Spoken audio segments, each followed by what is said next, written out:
conceptions of freedom need to appreciate Communist China as a predator, and we need to cut China out of our critical supply chains, and we need to drastically reduce our economic vulnerability.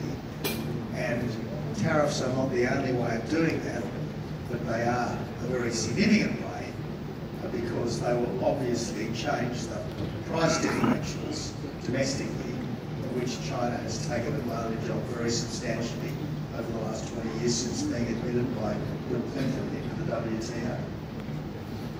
Takehiko Matsu, Warren Buffett, famous American investor, said that these tariffs are like a declaration of war on America's allies. Japan has been an ally for 80 years, as an ally that has stood by the US, and as an ally that now faces the prospect of similar tariffs. Do you agree with this assessment? Do you see this as a declaration of war? Thank you very much. First of all, I do not think that it's a declaration of war. But firstly, I think that we should not forget that it's a U.S. leadership which enable the world to have this non-trade free trade system.